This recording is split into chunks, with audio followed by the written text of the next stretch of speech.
Hey everyone, Angelo here, homeless filmmaker in LA. I've been living in my car for I guess 15 months now. I lost track once moved into my car October 31st, 2018. And today it's the end of January, somewhere around there. I finally, I think I'm recovering, actually in recovery from my dissociative disorder, depersonalization-Derealization. So I thought I'd talk about what's helped me recover, because there are a lot of people that go through it. It's relatively rare, the disorder, and it's bad. There's kind of good things about it. I won't say it's a good thing. It's not. I wish I never went through it in a way, but good things have come from it. So it's depersonalization-Derealization. I forgot if I just said that, but it's where the depersonalization is basically it's feeling disconnected from yourself, and then derealization, feeling that the world isn't real, like derealized. And it's much more than just that. There are people who say that, yeah, they just feel that. Basically, it's like they feel like they're not real, they're in a dream, they're a robot, their vision gets blurry, they're disconnected from everything, they don't feel anything for anyone. It's very scary, but it also comes with a lot of other things. So it seems like every single person whose story I read or post I read about it on forums, their symptoms are different to some level. And it's very scary for just about everyone who goes through this. It's related to anxiety, so it's an anxiety disorder, I guess. It's like your body's freeze response. And people can have panic attacks and anxiety attacks regularly with it. I don't. The onset of it is always an anxiety attack. Well, that's with my relapses. I've had 3 relapses, including this one. But I had a 4th bout, my first one, that started with a panic attack. That was just the most terrifying thing. And I was 17 when I went through that. It's like once in a while, every few years, when things are too much for me, I can't handle them, I start dissociating, feeling disconnected from things. And it's a coping mechanism. It's like the mind's way of shutting out, things that don't feel good, basically. And I started feeling myself getting dissociated for months and months, where I felt things less strongly. But the thing is, it's kind of a pleasant thing when it's getting like that, because it's like, oh, I don't feel those pressures of everything so much. But I was dissociating, I was doing it more and more until 2 months ago now. The day before Thanksgiving, I realized I was getting that anxiety attack. I was like, oh no, man, I was freaking out. I was like, oh shit, I'm getting depersonalized again. I was very scared. It was hurting. And for me, it not only comes with it comes on with anxiety attacks, and this time it was more mild than other times, but very painful, intrusive, religious sort of compulsions and intrusive religious thoughts that are just horrifying. Like, I'm being destroyed, I can't feel anything good, I'm being ripped out of my body to be with God, and I don't believe in God, I'm an atheist. And Christians, they're just the lowest of the low. I mean, they indoctrinate kids and they think that's a good thing to do.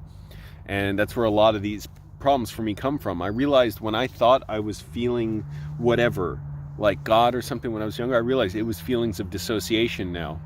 So, and you Christians, you can't even, apparently your God's so powerful, when it's just a mess of contradictions, by the way. And the Old Testament has multiple gods and different characters for God. But supposedly you can raise someone in this, and it can't even make clear to them, all these teachings can't even make clear to them the difference between a mental disorder and belief. So screw you. That's my witness against your just dirty religion. I have these very intrusive thoughts, and they're going away now. They're getting lesser and lesser. And the anxiety, the feeling of dissociation, these intrusive, almost grandiose thoughts, like I have to solve the world's problems, I have to do everything, these racing thoughts in my head, they're slowing down, they're getting more and more mild. I'm able to sleep well.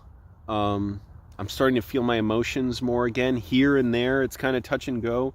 Last night I was able to watch videos on screenwriting for the first time in a while and sort of be into it, even though I was like, oh, I realized what's still not quite clicking yet as far as feeling my emotions again, because of the depersonalization, not being able to feel things.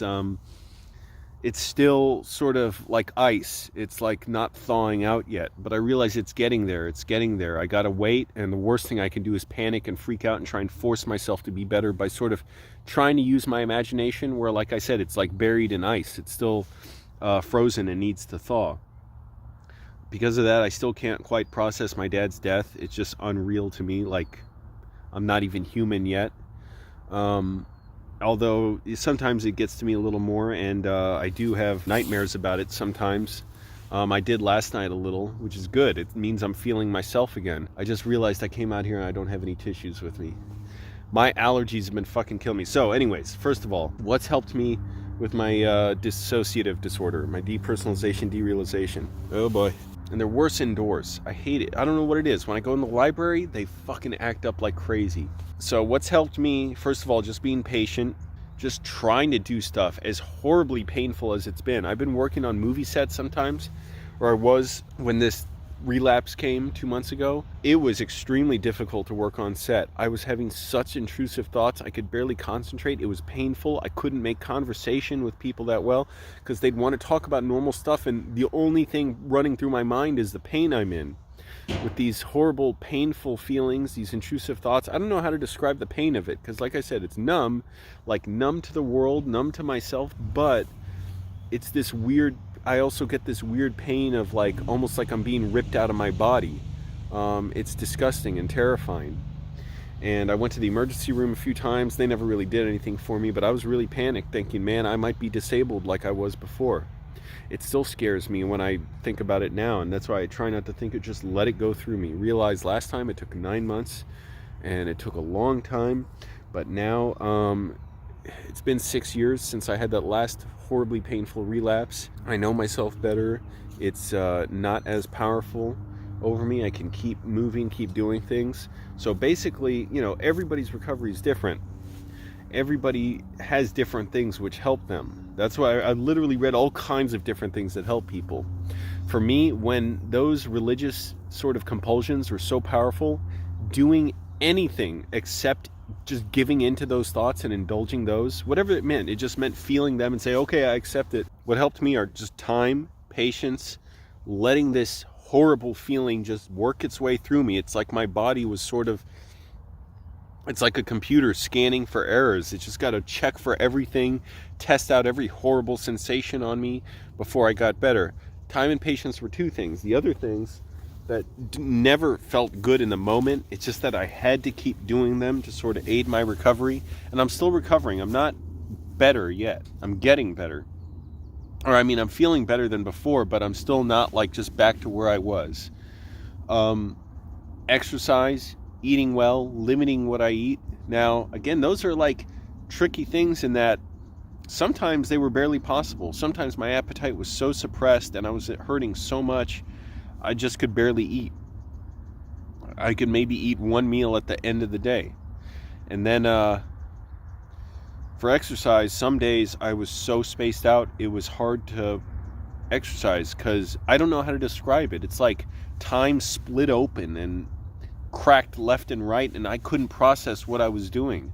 So I would be so spaced out, I would blink at the gym like while I was on these machines to like remember where I was. I'd be like looking at everything to remember where I am. I freaked out one particular day, like went to the water fountain and one of the employees was there next to me, and I was like, I don't even understand what this person is or who this person is. Like, it was freaking me out so much that I couldn't process reality. All I could do was shower and walk out. Like, I could not exercise that day. But there were other days where, yeah, I wasn't feeling good, but I forced myself to exercise. And I guess that's like showing your body, or your body showing your mind, like, okay, we don't need to be in the freeze response. You can, bring down the alert status. There's no danger nearby. There's no threat. There's no trauma happening. And we can bring back the emotions. And it just takes time. It's painful. It hurts. Different things would trigger me at different times. Talking to people helps a lot. Just doing normal things. Just walk. I've been making myself walk till my legs are exhausted. Today I could barely do my leg workout at the gym because I've been walking for like an hour every day and it's just wearing my legs out. But I still wanted to do a leg workout. I did as much as I could, and then I did like about 30 minutes on the elliptical, 15 minutes when I started my workout, then 15 minutes on the elliptical or so, or 20, because I was running on the treadmill for only about 6 minutes first. Then I had to leave to the locker room and have another workout on the toilet, if you know what I'm saying. Basically, just try and let my mind recover. Again, it's different for different people, so I've read other people say just ignoring it helps. For me, I can't do that. If I ignore it, I mean, it does nothing to help me. Other people have said medicine helps them. For other people, they just say just keep going about their life. For me, when I'm at my worst, I cannot do that. I'm in such excruciating pain. Like when I was disabled last time, 7 years ago, I could barely sit up because I was shaking, like not shaking, I was compulsively moving so much for this one particular month. If I sat down, I was like I had to get up and keep walking around. I was in so much pain, and I had this compulsive movement, compulsive pacing, to where I was pacing 23 hours a day for a month. I was literally sleeping like less than an hour a night, and I was in so much pain I couldn't even turn on my computer or look at my phone some days, and I didn't even know what was on TV. I turned on the TV, I would have it on. For whatever reason, like the only thing that was barely tolerable was Fox News, as far as just my pain, like allowing me to watch. I couldn't watch stuff with regular emotions because it was just too horrifyingly painful. And just having it on, I remember it was when Israel, their Iron Dome, it was the first time I heard of it. They were intercepting missiles from Palestine. And I was just thinking, like, what? I don't even understand what this is. Like, I can't. Like, is this real or what? And the people, the anchors on screen, I was like, I don't even understand that these are people. And it was, the physical pain was like knives in me. I don't know how to describe it. And I would lie in my bed sometimes and just stare at my ceiling to try and remember that I was inside and not that I was, because I would get these like almost like hallucinations where I felt like I was hundreds of feet in the air and I was gonna fall. So obviously moments like that, I didn't have much of a choice other than just stay alive. That's it. Moments like that, that's all I could do, was just stay alive for months and months until like just slowly inched my way better. And that's what it's like now, except it's just less deliriously painful. It's been bad sometimes, and my allergies are fucking me up, man. But it's way better than before. So this is my 4th bout of it. I get scared sometimes thinking, what if I get better, but then I'll have another one. I don't know how to avoid being triggered into another one. I'm still going to go to therapy after I get out of this. I'm on a wait list to get in therapy. I've signed up for Medi-Cal. That's California's low-income free health insurance. And once I get that, I'm going to try and go to another therapist as well. I've heard of this EMDR therapy, eye rapid movement therapy or something, that can help desensitize you to triggers. Maybe that would help. I don't know. I have no idea. I don't know how that works. To me, all I picture it is as like when a doctor says, okay, look at my pen or look at my finger, don't move your head. It's just like that. And they tell you, okay, like, now your triggers aren't going to be as bad. Like, I don't know what it is, but that'd be interesting to try. And just keeping going and not forcing myself to do things that I can't do yet without triggering more symptoms of this disorder. So it's like rehab. I can't integrate myself fully back into my old life. I have to keep just taking things slow while I recover, and be patient with myself, because I get so mad and frustrated thinking, why can't I just feel things like normal again? Why can't I resume my filmmaking career the way I want and resume my screenplays and all that? I can't feel it yet. It's horrifying. And it just takes time for me. Other people, they can get through it more quick. For me, there's no way out of it. I know this thing's got a grip on me, and it's like loosening a muscle that it's going to take time. Other thing I want to say, what the fuck is up with my allergies? They're fucking horrible when I walk in the library. I am fine when I'm outside the library. When I go in there, my nose runs like crazy. I cough, I sneeze. I need to get a proper allergy mask. What's going on? Maybe the rain caused mold to form in the air vents or something. It's horrible. When I go into the gym, when I go in my car, it's like that too.